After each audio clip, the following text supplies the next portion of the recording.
새해가 되었죠. 우리는 모두 다 새해가 되면 올 한 해에는 좀 어려운 일이 없었으면 좋겠다. 올 한 해는 참 평안했으면 좋겠다. 그렇게 소망합니다. 인생의 깊은 골짜기를 만나지 않았으면 좋겠다. 그런 생각을 하면서 새해를 맞이합니다. 그런데 새해라고 해서 작년과 크게 다를 바는 없을 것 같아요. 왜냐하면 죄인들이 모여 사는 그 세상 한가운데를 우리가 살기 때문입니다. 죄인들이 모여 살기 때문에 인생은 꼬이기 마련이고 어렵고 힘든 일은 늘 우리 가운데 있는 것 같아요. 새해부터 제가 여러분들의 기대와 소망에 초를 치는 게 아니고 현실을 정확하게 보자는 겁니다. 정확하게 보면 우리의 인생이 그런 것 같아요. 깊은 그 상처의 골짜기를 지나야 되는 게 인생인 것 같습니다. 어제 신문에 보니까 세상에서 가장 위험한 음식이 뭔가 질문을 던졌어요. 그러니까 그 신임 헌법재판소 소장님이 뭐라고 대답했냐면 떡국 그렇게 대답하셨답니다. 왜냐하면 나이가 먹어가니까요. 이게 나이가 먹는다는 게 이게 이제 어떤 거냐면 우리 마음 안에 수많은 아픔과 상처와 인생의 골짜기들을 만난 사람들은 잘 알죠. 이게 하나의 아픔들과 비통함들을 쌓아가는 게 인생이라는 거예요. 그래서 권력의 최정점에 올랐던 분들도 이게 인생의 깊은 골짜기가 있음을 알고 또 그것을 체념하면서 살아가는 게 인생이라는 걸 잘 아는 것 같아요. 그 헌법재판소 소장님이 세상에서 가장 위험한 음식이 떡국이라 그랬을 때 청와대에 있는 모든 분들이 폭소를 터뜨렸다고 합니다. 누구도 피해갈 수 없는 거죠. 권력의 최정점에 올라도 골짜기 인생의 비애와 그 고통은 피해갈 수 없는 것 같습니다. 인생의 최정점에 권력의 최정점에 오른 분들도 피해갈 수 없는 것처럼 하물며 평범하고 하잘것없는 삶을 살아가는 우리는 더 하겠지요. 오늘 우리가 읽은 이 성경의 본문 아가스는 정말로 골짜기 인생을 쓰리고 아픈 마음으로 살아가는 한 처녀의 이야기를 우리에게 소개해 주고 있습니다. 1장 5절에서 6절을 보니까 뭐라고 이야기하냐면 예루살렘 딸들아 내가 비록 거무나 아름다우니 계달의 장막 같을지라도 솔로몬의 휘장과도 같구나. 내가 햇볕에 쬐어서 거무스름할지라도 흘겨보지 말 것은 내 어머니의 아들들이 내게 노하여 포도원지기로 삼았음이라. 나의 포도원을 내가 지키지 못하였구나. 그렇게 이야기합니다. 짧은 2절의 말씀이지만 잘 들여다보면 이 술람미 여인의 고통과 술람미 여인의 삶의 비애가 여기에 다 녹아 있는 것입니다. 시집갈 처녀인데 떼약볕이 내리쬐는 목양지로 한여름 포도원으로 그녀를 몰아내었습니다. 이게 좀 그 귀한 딸인데 천덕꾸러기처럼 그렇게 자란 것 같습니다. 그 천성과 기질이 왈가닥이라서 그냥 야외 생활에 너무 잘 맞았어 그녀를 그냥 몰아낸 것이 아닌 것 같습니다. 오늘 성경 본문을 자세히 들여다보니까 뭐라고 하냐면 심한 학대와 낮은 자존감으로 살아갈 수밖에 없는 한 여인이었던 것 같습니다. 왜냐하니까 이 술람미 여인의 가정사를 보니까 이게 가정사에 굴곡이 있는 것 같습니다. 어머니의 아들들이라고 표현하고 있거든요. 어머니의 아들들. 사실은 이 아가스에는 한 번도 아버지에 대해서 언급이 없습니다. 그래서 아버지의 아들들이라고 표현하지 않고 어머니의 아들들이라고 표현했는 걸 보니까 아마도 이 어머니가 이 술람미 여인의 아버지가 일찍 죽고 어머니가 재가를 했던 것 같아요. 그래서 배다른 오빠들이 있는 집에서 이 여인은 살았던 것 같습니다. 그래서 오빠들이 이 배다른 여동생을 볼 때 너무너무 화가 나는 거예요. 그냥 배가 다른 동생이기 때문에 그냥 화가 나는 겁니다. 그래서 뭐라고 했냐면 어머니의 아들들이 노하여 한여름 포도원을 지키게 했다. 그렇게 표현하고 있는 것입니다. 가정사의 깊은 굴곡으로 그녀는 고통하면서 실험하면서 살았던 것 같습니다. 아버지가 물려준 포도원이 있었던 것 같습니다. 뭐라고 표현하냐면 나의 포도원을 내가 지키지 못하였구나, 그렇게 이야기하고 있거든요. 아버지가 물려준 포도원은 지키지 못하고 그냥 오빠들의 포도원을 지키기 위해서 그녀는 떼약볕에서 피부를 태우면서 그렇게 지냈던 것 같습니다. 이것이 그 술람미 여인의 고통이었습니다. 어쩌면 학대와 비통으로 얼룩진 삶을 그녀는 살아가고 있었던 것입니다. 아무도 그녀의 그 삶에서 그녀를 건져줄 만한 건덕지가 없었습니다. 어쩌면 그 비통한 삶 가운데서 학대와 고통이 있고 사람들이 모두 다 그녀를 흘겨봅니다. 흘겨보는 그 너덜너덜해진 삶에서 그녀가 벗어나려고 발버둥 치면 칠수록 인생은 수렁 같아서 더 빠져드는 것 같습니다. 여러분, 수렁 잘 아시죠? 그냥 푹 하고 빠졌습니다. 나오려고 발버둥을 치면 칠수록 인생이 더 거기에 빠져드는 것입니다. 허우적대면 허우적댈수록 더 깊이 빠져드는 것이 수렁입니다. 어쩌면 우리의 인생은 이 수렁과도 같을 수 있습니다. 내 힘으로 인생의 비애와 고통을 한번 벗어나 보겠다고 발버둥 칠 때마다 우리의 인생은 더 깊이 빠져드는 것입니다. 어쩌면 나오지 못하는 수렁 가운데로 우리는 빠져드는지도 모르겠습니다. 계달의 장막이라고 자기 인생을 표현하고 있습니다. 어쩌면 이 계달의 장막이 어떤 거냐 하면 희물그레한 염소의 가죽입니다. 장막 겉덮개인데요. 색깔이 원래 검고 거무스름한 겁니다. 그런데 장막의 마지막 겉덮개니까 이게 햇빛에 바래고 모래바람에 시달켜서 정말로 볼품없고 보잘것없는 그런 모습으로 자기를 표현하고 있는 것입니다. 어쩌면 너덜너덜해질 대로, 여러분 한번 초가집이 오래되면 이게 너덜너덜해지잖아요.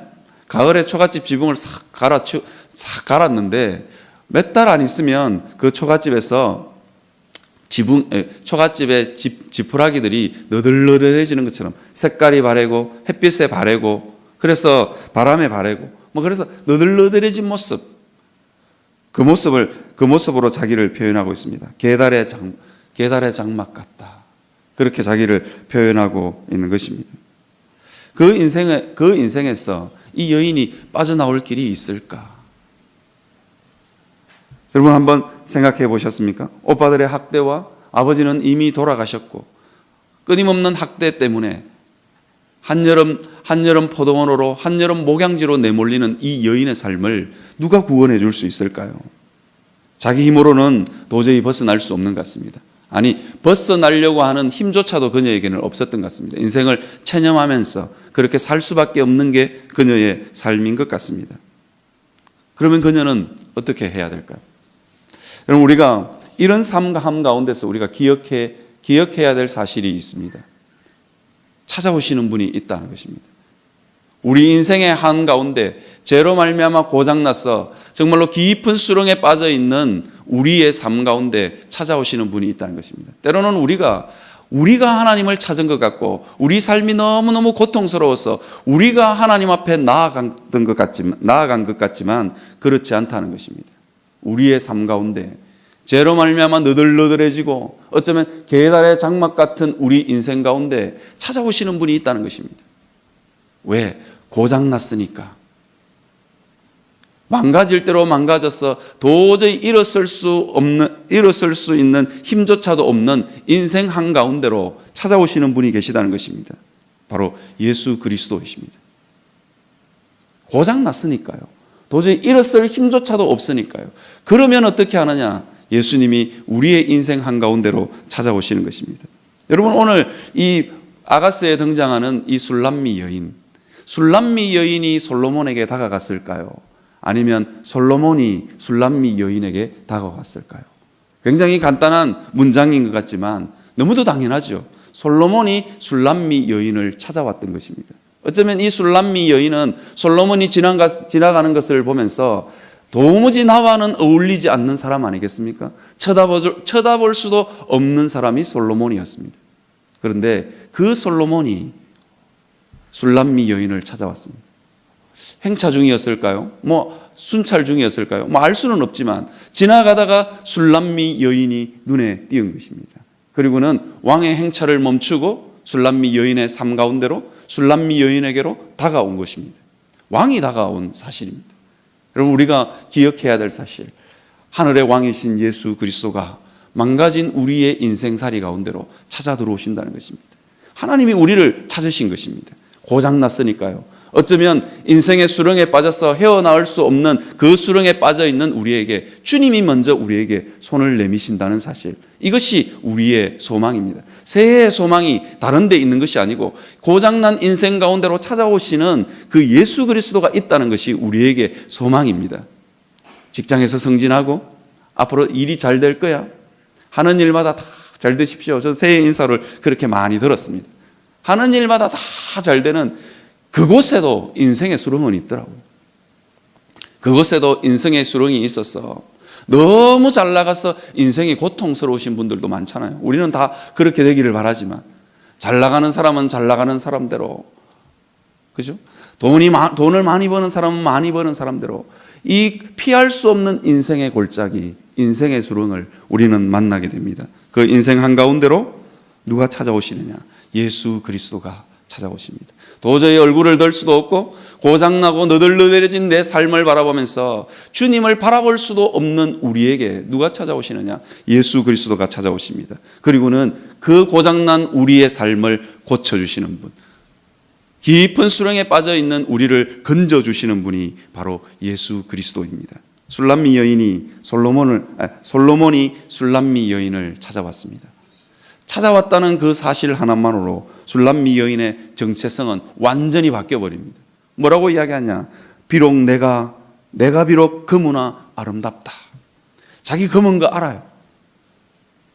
예전에는 검은 것으로 끝나는 인생이었는데 내 인생은 검어, 내 인생은 계달의 장막이야. 거기서 끝나는 인생이 하나가 더 붙습니다. 비록 검으나 아름답다. 자기 자신을 그렇게 고백합니다. 계달의 장막 같을지라도 솔로몬의 휘장과 같구나. 그렇게 고백합니다. 오늘 본문에 우리가 읽은 것처럼 사론에 슛서나요. 이 사론은 평야 지역입니다. 텅 빈 벌판에 그냥 자기는 잡초였을 뿐입니다. 아무도 피었다가 지는지도 모르는 잡초였을 뿐입니다. 그런데 왕이 찾아왔다는 그 사실 하나만으로 뭐라고 이야기하냐? 나는 샤론에 수선하여 골짜기에 백합화로다. 그렇게 이야기합니다. 자기 인생은 여전히 골짜기였습니다. 그냥 골짜기에 피고 지는 꽃, 아무도 지켜봐주지 않는 하잘것없는 꽃이었음에도 불구하고 왕이 찾아왔다는 그 사실 하나만으로 뭐라고 하냐? 나는 골짜기에 핀 백합화다. 그렇게 자기를 고백하고 있는 것입니다. 전혀 다른 삶의 정체성을 보여주고 있습니다. 여러분, 도대체 이 술람미 여인에게 일어난 사건이 뭘까요? 왜 이런 다른 정체성을 가지고 사는 걸까요? 그 이유는 딱 한 가지입니다. 왕인 신랑이 자기를 찾아왔다는 것입니다. 여러분, 우리의 삶 가운데도 마찬가지입니다. 예수 그리스도가 찾아오셨습니다. 그리고는 우리의 삶을 예수 그리스도가 우리를 사랑하고 우리 삶 가운데 나의 굴곡진 삶 가운데 왔다는 그 자체만으로 우리의 삶의 관점이, 나의 삶의 정체성이 완전히 달라지는 것입니다. 여러분, 하나님 앞에 그 하나님을 한번 기대해 보시면서 살았으면 좋겠습니다. 이것이 우리의 새해의 소망입니다. 여러분, 돋보기를 다루어 보신 적이 있는지 모르겠습니다. 저는 초등학교 다닐 때 돋보기를 가지고 이렇게 너무너무 신기하더라고요. 초점을 딱 맞추면, 한겨울에도 초점을 제대로 맞추면 종이에 불을 붙일 수 있는 돋보기. 그냥 평상시에는 그냥 초점이 잘 안 맞으면 종이에 불이 붙지 않죠. 그런데 초점이 제대로 맞추니까 이게 하얀 종이에 불이 붙는, 참 너무너무 신기하지 않습니까? 여러분, 인생의 초점을 어디다가 맞추고 있는가 하는 것은 굉장히 중요한 사실입니다. 나의 굴곡진 가정사와 사람들의 흘겨보는 눈과 자기를 노여워하는 수많은 사람들에게 초점이 맞추어지면 우리 인생은 결코 아름답지 않습니다. 왜냐하면 모두 다 굴곡진 가정사 하나쯤은 다 가지고 있는 것 아니겠어요? 정도의 차이는 있겠지만 다 우리는 그 굴곡진 가정사를 가지고 있습니다. 사람들의 흘겨보는 눈, 왜 그래 직장 상사는 내를 그렇게 흘겨보는지, 왜 그렇게 못마땅하다고 흘겨보는지, 아니 다른 직장 동료들도 내가 뭘 그리 잘못했다고 그렇게 흘겨보는 눈들이 많은지, 우리는 그런 수많은 흘겨보는 눈을 가로질러서 인생을 살고 있습니다. 그러니 인생이 정말 무겁고 힘들고 어렵습니다. 노여워하는 어머니의 아들들이 우리 삶의 곳곳에 놓여 있는 것 아니겠어요? 왜 그렇게 나를 노여워하는지 모르겠어요. 내가 뭘 그래 잘못했다고. 아니 나는 전혀 잘못한 것이 없는데 자기 인생이 너무너무 꼬이니까 나를 보면서 너무너무 노여워하는 것 같아요. 직장 상사든 누구든 어디 가서 다른 데 가서 뺨 맞고 와서는 내인데 뺨을 때리는 이런 굴곡진 삶을 우리가 살아가지요. 그 굴곡진 삶 가운데 우리가 인생의 초점을, 우리의 삶의 관점을 어디다가 맞출 거냐. 흘겨보는 눈, 굴곡진 가정사, 노여워하는 어머니의 아들들에게 우리의 삶의 초점을 맞출 건가. 여러분 아무리 거기서 헤어나려고 그래도 흘겨보는 눈은 끝까지 흘겨보는 눈이에요. 바뀌지 않습니다. 어떻게 그 삶 가운데서 우리가 벗어날 수 있느냐. 예수 그리스도에게 삶의 초점을 맞추는 것입니다. 내게 찾아오신 하늘의 왕이신 그분이 나를 사랑하시고 내 삶 가운데 찾아왔다는 것입니다.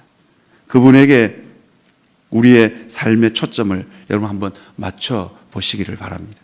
그러면 인생이 전혀 달라집니다. 오늘 술람미 여인의 삶은 전혀 변하지 않았습니다. 여전히 흘겨보는 눈들은 여전히 있었고요. 오히려 예루살렘으로 결혼식 하기 위해서 갔는데 예루살렘 여자의 흘겨보는 눈은 더 강렬했던 것 같아요. 오빠들보다도 더 강력한 눈들이 있는 예루살렘으로 그녀가 갔습니다. 그러면서 뭐라고 이야기하냐면 여자들 중에 내 사랑은 가시나무 가운데 백합화 같도다. 흘겨보는 눈들이 너무 많은 거예요. 그런데 그 한가운데서도 예루살렘 여자들을 바라보면서 기죽는 것이 아니라 내가 왜 여기 왔을까? 그런 것이 아니라 뭐냐면 내 사랑은 가시나무 가운데 백합화 같도다. 그런 거 아무리 흘겨봐도 상관없다는 거예요. 아무리 나를 노여워해도 상관없다는 거예요. 이 세상에 가장 위대하신 분이 나를 사랑한다. 이 나라에서 가장 힘있고 잘난 사람이 나를 사랑한다. 그 사실이 그녀로 하여금 그런 것쯤은 가볍게 밟고 갈 수 있는 힘을 주는 것입니다. 세상이 때로 우리를 노여워하고 세상이 때로는 우리를 강력하게 흘겨보는 눈들이 있다 할지라도 왕이신 예수 그리스도가 우리를 사랑하며 우리는 그런 것쯤은 밟고 갈 수 있습니다. 이것이 우리의 새해의 소망입니다. 여러분 우리는 요한복음에서 사마리아 우물가 여인을 잘 알고 있습니다. 남편을 5명이나 갈아치웠습니다. 어떻게 해서 이 5명을 갈아치웠는지 알 수는 없습니다. 그래서 삶이 너무너무 부끄럽고 삶이 너무너무 수치스러웠습니다.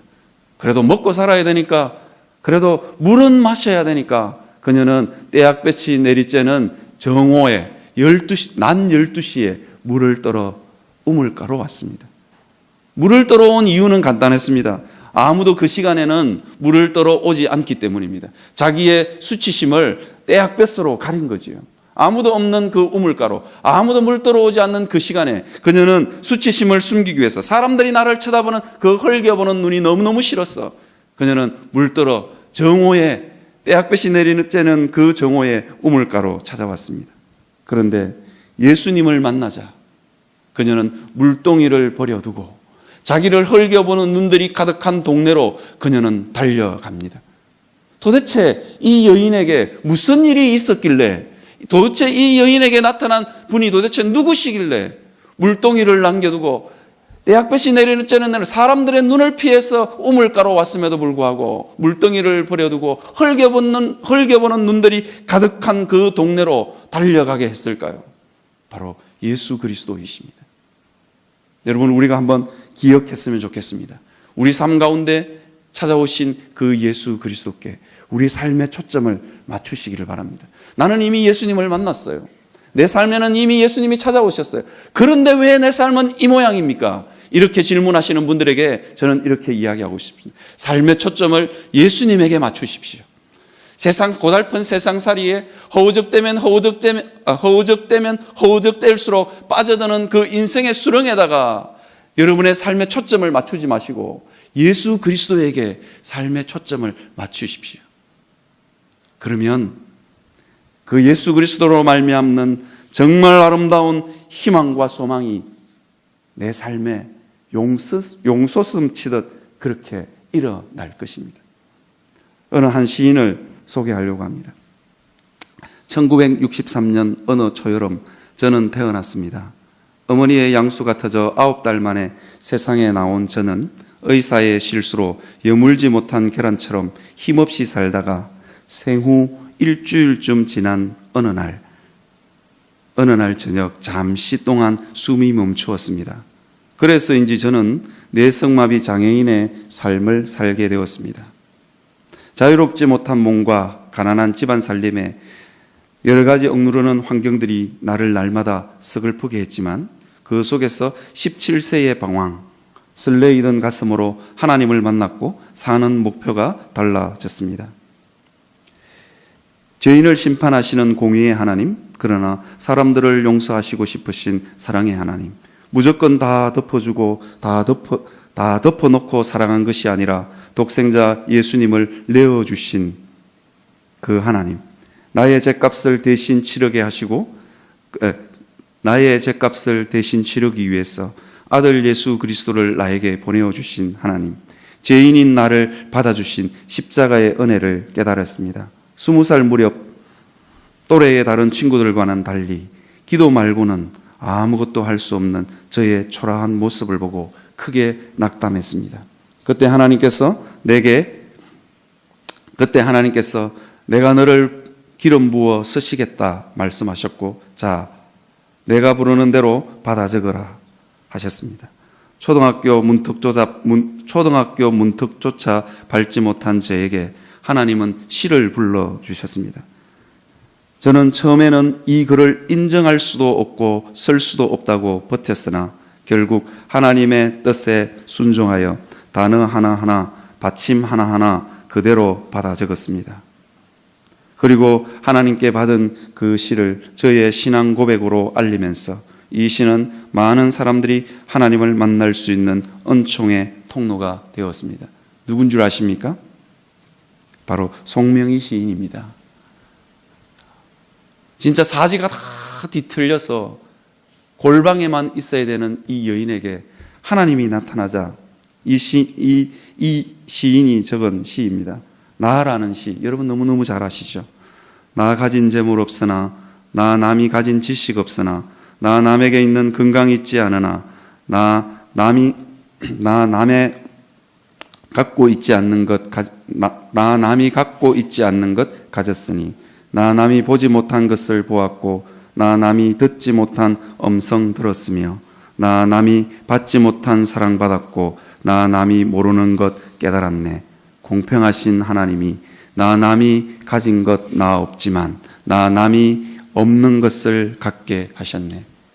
여러분, 이 시인의 고백처럼 하나님께 여러분들의 인생의 초점을 맞추시며 살아가는 그런 새해가 되시기를 바랍니다. 칼 마르크스는 종교는 인민의 아편이다 그렇게 표현했습니다. 정말로 인민의 아편일까요? 그런 측면도 있어 보입니다. 저는 여러분들에게, 새해를 맞이하는 여러분들에게 이렇게 말씀드리고 싶습니다. 믿음은 바라는 것들의 실상입니다. 예수 그리스도께 여러분의 삶의 초점을 맞추십시오. 세상이 알지 못하는 기쁨이 여러분들에게 찾아올 것입니다. 그 예수 그리스도를 소망으로 삼고 살아가는 여러분들이 되시기를 바랍니다.